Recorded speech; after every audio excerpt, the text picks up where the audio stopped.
6절로 15절까지입니다. 구약 페이지 1103페이지 1103페이지 예레미야 32장 6절로 15절 찾으셨으면 아멘. 교독하겠습니다. 예레미야가 이르되 여호와의 말씀이 내게 임하였느니라 이르시기를 보라 내 숙부 살룸의 아들 하나멜이 내게 와서 말하기를 너는 아나도스에 있는 내 밭을 사라 이 기업을 물을 권리가 내게 있느니라 하리라 하시더니 여호와의 말씀과 같이 나의 숙부의 아들 하나멜이 시위대의 뜰 안나에게 와서 이르되 청하노니 너는 베냐민 땅 아나도스에 있는 나의 밭을 사라 기업의 상속권이 내게 있고 물을 권리가 내게 있으니 너를 위하여 사라 하는지라 내가 이것이 여호와의 말씀인 줄 알았으므로 내 숙부의 아들 하나멜의 아나도스에 있는 밭을 사는데 은 17세겔을 달아주되 증서를 써서 봉인하고 증인을 세우고 은을 저울에 달아주고 법과 규례대로 봉인하고 봉인하지 아니한 매매 증서를 내가 가지고 나의 숙부의 아들 하나멜과 매매 증서의 인친 증인 앞과 시위대의 뜰에 앉아있는 유다 모든 사람 앞에서 그 매매 증서를 마세야의 손자 네리야의 아들 바룩에게 붙이며 그들의 앞에서 바룩에게 명령하여 이르되 만군의 여호와 이스라엘의 하나님께서 이와 같이 말씀하시기를 너는 이 증서 곧 봉인하고 봉인하지 않은 매매 증서를 가지고 후기에 담아 오랫동안 보존하게 하라. 만군의 여호와 이스라엘의 하나님께서 이와 같이 말씀하시니라 사람이 이 땅에서 집과 밭과 포도원을 다시 사게 되리라 하셨다 하니라. 아멘. 아멘. 아멘. 우리 옆에 분들과 이렇게 교제 나눴으면 좋겠습니다. 잘 살자. 잘 살자. 구정 명절 앞으로 한 해 동안 잘 사시길 바랍니다. 근데 이게 우연찮게도 잘이라는 말을 빼고 살자.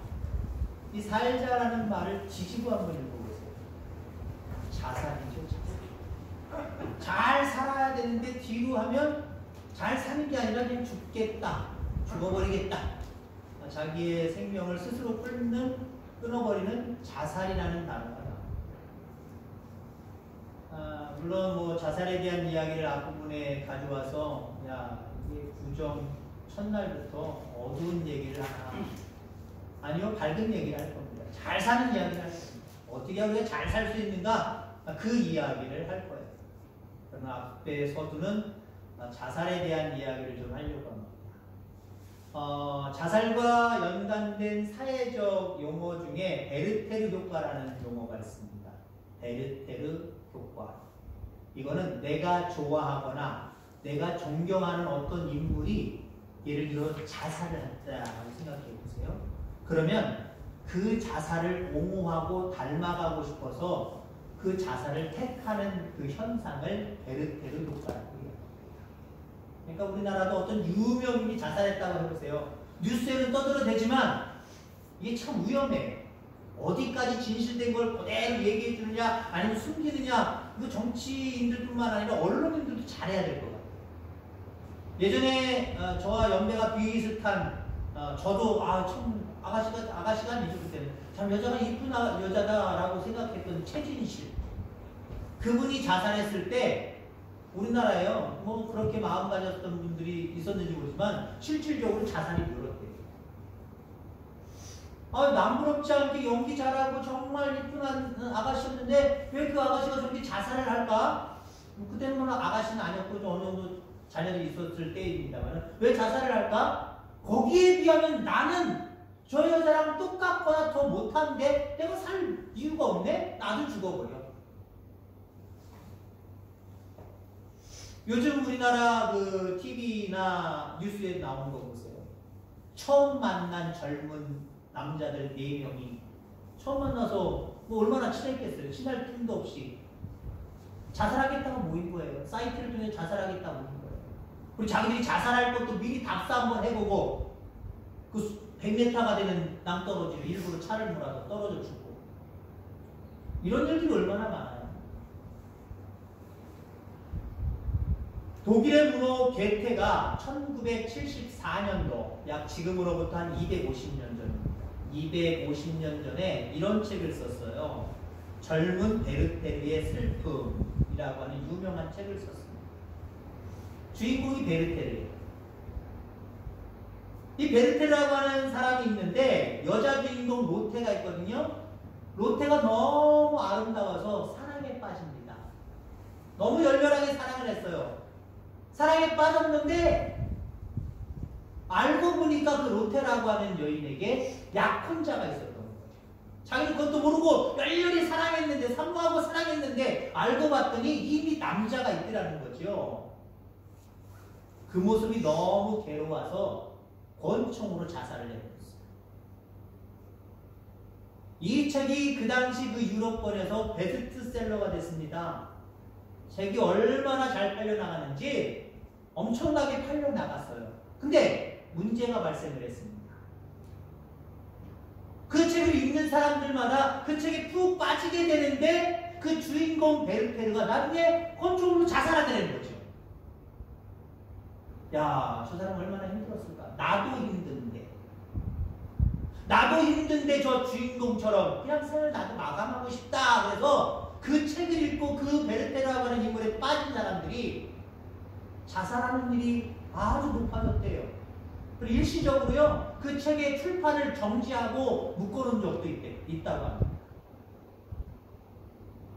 바로 그러한 그 책의 중요한 인물, 자살했던 인물 베르테르를 거울 삼아서 베르테르라고 하는 효과라고 하는 사회적 용어가 발생을 합니다. 내가 좋아하는, 존경하는, 사랑하는 어떤 누군가 특정한 사람이 죽으면 나도 따라 죽고 싶은 생각, 그 현상, 그걸 베르테르 효과다라고 말하고 있는 거죠. 앞서도 얘기했지만 이 연초부터 왜 자살 이야기인가? 왜 좋은 효과들도 많은데 베르테르 효과, 좀 뭔가 부정적인 효과에 대해서 이야기합니다. 아니요, 저는 그런 얘기 하려고 하는 게 아니에요. 오늘 앞에 490장, 491장 찬송할 때 어떤 의미를 담은 찬양입니까? 어떤 주제? 미래와 소망입니다. 여러분 찬송가 보면 미래와 소망. 꿈입니다. 꿈. 우리 권사님 기도한 것처럼 꿈이에요. 금년 한 해 시작하면서 새롭게 구정으로 시작하면서 여러분들에게 새로운 꿈이 있기를 주의 이름으로 축원합니다. 잘 살자는 꿈이 좀 있기를 바랍니다. 아이고 살아서 못하나, 아이고 나도 저 인물들처럼, 아이고 나도 죽고 싶네, 그런 꿈이 아니라, 그런 소망이 아니라 어떻게 하면 잘 살 수 있을까? 어떻게 하면 잘 살 수 있을까? 그 꿈을 가질 수 있는 이 시간 되기를 주의 이름으로 축원합니다. 자, 오늘 본문의 배경은요, 예레미야 선지자가 활동했던 시대입니다. 그래서 책 이름 자체도 예레미야서지요. 북이스라엘이 이미 멸망을 했습니다. 그리고 지금 현재 남유다도 풍전등하예요. 바람 앞에 촛불입니다. 등불입니다. 언제 꺼질지 모르는, 언제 나라가 멸망할지 모르는 그런 상황 가운데 있었다라고 하는 거죠. 실질적으로 그 시드기야 왕 때인데 예레미야가 시드기야 왕 앞에서 예언을 합니다. 어떤 예언을 하냐면 이 나라도, 이 유다도 곧 멸망하게 될 것이다. 나라를 잃어버리게 될 것이다. 왕 앞에서 그렇게 예언을 했어요. 왕이 얼마나 그 이야기를 좋게 들었을까요? 나쁘게 들었을까요? 나쁘게 들었죠. 자기가 왕 위에서 탄탄하게 더 있어야 되고 자기들 자식이 더 대를 이어서 계속해서 왕위를 계승해야 되는데 이 나라가 망한다니 이게 무슨 소리야? 그 예언을 한 예레미야가 너무 미워서요. 감옥에 가둬버렸답니다. 감히 왕 앞에서 그런 예언을 해? 좋은 소리 해 시원찮은데 그런 부정적인 소리를 해? 하면서 그 예레미야가 얄미워서 예레미야를 감옥에 가뒀단 말이죠. 자, 그렇게 감옥에 갇혀있는 어느 날 하나님의 사자가, 하나님이 그에게 나타나서 이야기를 합니다. 하나멜이 너한테 와서 내 밭을 사라고 할 텐데 너 그거 사. 그런 일이 앞으로 벌어질 건데 하나님 예언하시는 거죠. 벌어질 건데 안 산다 거부하지 말고 그 맛을 사라 라고 말씀하시는 내용이 바로 오늘 본문의 내용입니다. 생각해 보세요. 나라가 망해가고 있다는 예레미야 그 본인 예언에 의하면 유다 땅, 자기가 지금 살고 있는 유다 땅은 곧 멸망하게 되어 있단 말이에요. 멸망하게 되어 있는데 하나님이 야 땅을 사라 예레미야야. 멸망하고 있는 땅, 멸망하고 있는 그 나라의 땅을 사라? 그건 도저히 용납할 수 없는, 받아들일 수 없는 그러한 명령이다라고 하는 겁니다. 정말 나라가 위태로울 때예요. 요즘 집값들이 많이 떨어졌다고 합니다. 뉴스를 통해서는 압니다. 예를 들면 10억짜리 집이 한 7억, 6억으로 뚝뚝 떨어져요. 이런 시기에 여러분 집 살 계획이 있으신 분들 집을 금방 사겠습니까? 안 사겠습니까? 안 살 거예요. 앞으로 오를 기미가 있어야 사두더라도 사두는 거잖아요. 투자 목적이든 정말 거기 거주할 목적이든 그래야 투자를 하는 거 아닙니까?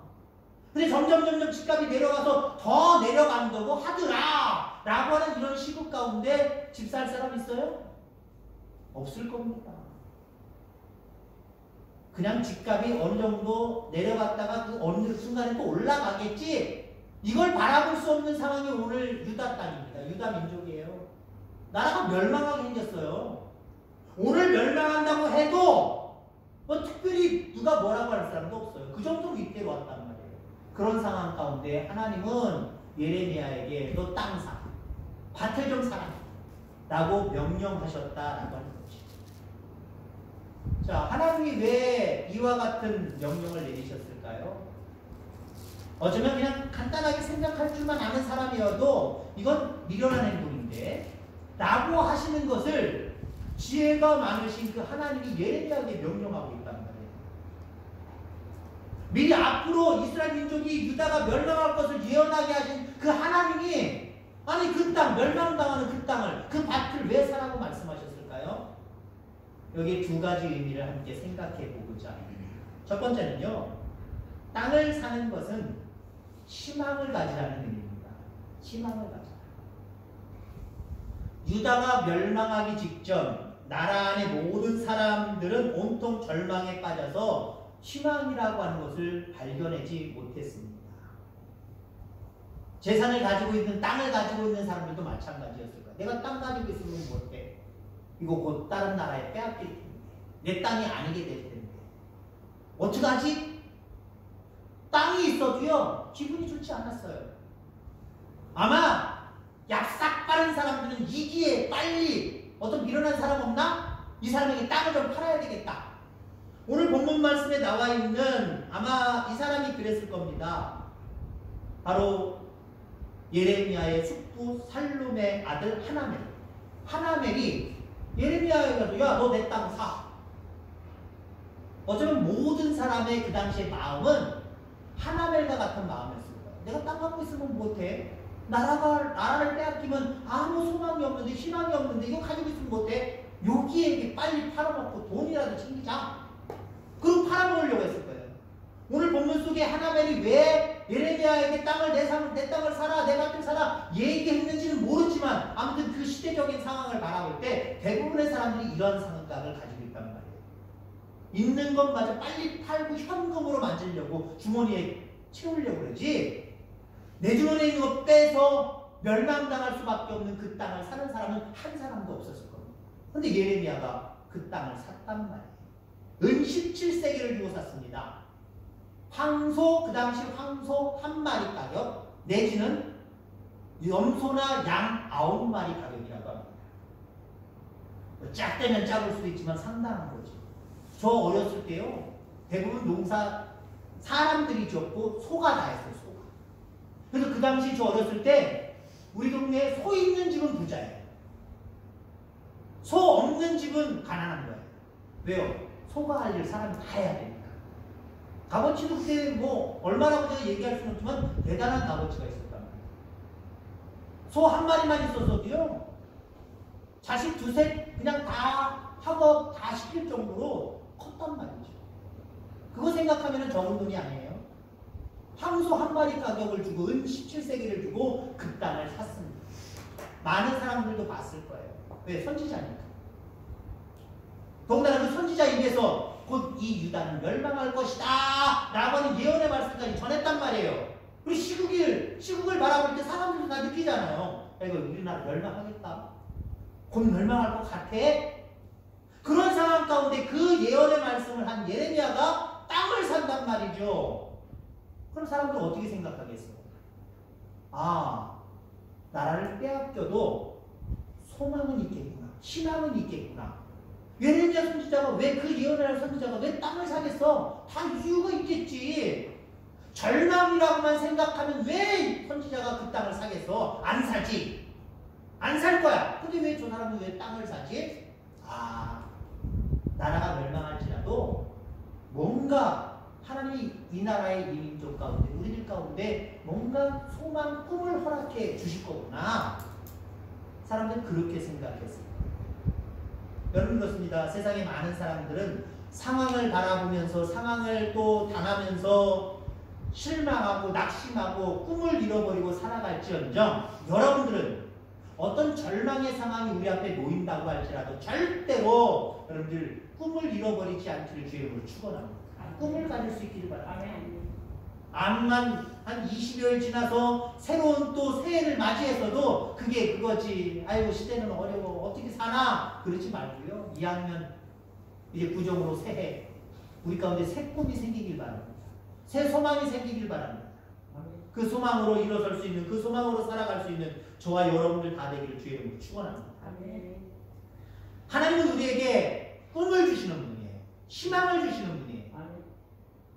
야 앞으로 힘들어. 야 너희들 큰일 났다. 알아서 살아. 걱정이다. 라고 말씀하시지 않아요. 괜찮아. 너 시대가 이렇고 상황이 이래도 괜찮아. 나만 믿어. 나만 따라와. 그런 너희들에게 꿈이 있어. 소망이 있어. 기쁨이 있을 거야. 라고 말씀하십니다. 아브라함에게도 그랬고요. 모세에게도 그랬습니다. 내 후손이 바다의 모래알 같이 하늘의 별들처럼 많아지리라. 아무것도 없는 상황 속에서 오히려 아브라함은 100살 때까지 아들이 없었잖아요. 자식이 없었잖아요. 그런 상황 가운데서 하나님은 아주 큰 꿈을 주셨단 말이에요. 그대로 됐어요? 안 됐어요? 그대로 됐단 말이에요. 모세에게도 희망을 줬습니다. 네가 가나안 땅을 차지하리라. 그 민족이 가나안 땅 차지했어요? 안 했어요? 어려운 일이지만 출애굽했고요. 광야에 어려운 시기가 있었지만 꿈을 가진 사람들이 살아남아서 결국 하나님의 약속대로 가나안 땅을 차지했어요. 그렇습니다. 하나님은 우리에게 꿈을 주시는 분이고요. 그 꿈을 잃어버리지 않는 이상 반드시 이루어짐을 확신하게 되기를 주님으로 축원합니다. 자, 그 다음에 왜 땅을 사라고 하셨을까요? 또 한 가지 이유는요. 고난이 있어도 그건 잠깐이라는 의미예요. 그 땅을 사는 의미 속에 하나님은 고난이 있을지라도 이건 잠시다라고 하는 의미가 있다는 거예요. 나라가 망하면 땅 문서 뭐예요 이거? 귀한 걸까요? 휴지 조각일까요? 휴지 조각이 불과해요. 아, 나라를 잃어버렸는데 땅 문서가 무슨 소용이 있어요? 다른 나라 사람들이 들어와서 다른 나라 사람들이 다 차지해버렸는데 자기 명의로 만들어버렸는데 무슨 소용이 있어요? 가지고 있는 문서 다 휴지 조각일 수밖에 없어요. 그런데도 예레미야는 하나님의 말씀대로 땅을 샀습니다. 그리고 그 문서를 보관합니다. 땅 문서를 보관합니다. 이 모든 것들도 백성들이 봤을까요? 안 봤을까요? 봤단 말이에요. 사는 것도 봤고 문서 작성해서 잘 보관하고 간직하는 것까지 봤단 말이죠. 이스라엘 백성들이 무슨 생각했을까요? 앞서서 얘기한 것처럼 야 멸망 안 되면서도 땅을 사? 뭔가 이건 소망이 있는 것 같아. 땅 문서까지 작성을 해서 그거 가지고 있어? 야 나라 망하면 저거 아무 소용없는 휴지 조각인데 뭔가 이 어려운 상황이 지나가고 좋은 상황, 저 문서를 쓸 수 있는 상황이 올 건가 봐. 백성들에게 소망을 줬어요. 희망을 줬어요. 이것도 그대로 이루어졌잖아요. 나라를 잃은 지 약 70년 후에 하나님이 다시 흩어졌던 이스라엘 백성들을 가나안 땅, 이스라엘 땅으로 오게 하셨잖아요. 그리고 그 문서 그대로 가지고 있는 그 사람 문서 그대로 그 땅을 차지하게 하셨어요. 차지하게 하셨다. 여러분 그렇습니다. 희망을 가진 사람은 그 어려움을 반드시 극복하고 그 소망을 반드시 이루는 겁니다. 왜요? 그 하나님을 믿기 때문에. 그 소망을 이루게 하시는 하나님을 믿기 때문에 가능할 수밖에 없다라고 하는 거지요. 그렇게 우리는 절망보다는 희망을 가져야 합니다. 지금 본문의 예레미야는 그리고 많은 사람들은 절망할 수밖에 없는 상황이에요. 나라가 망한다는데. 나라가 망한다는데. 무슨 희망이 있어요? 요만큼의 희망도 없어요. 절망할 수밖에 없는 상황인데 예레미야는 땅을 삽니다. 희망을 가지라는 거예요. 땅 문서를 간직합니다.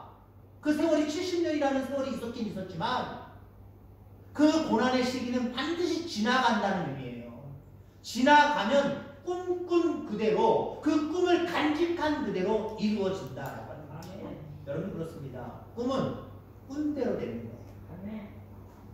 그 꿈은 간직하는 대로 오래오래 끝까지 간직하는 사람이 이루는 거예요. 쉽게 우리가 상황을 바라보면요. 이제 1월달하고 한 20일 정도밖에 안 지났지만 벌써 절망하는 사람도 있을 거예요.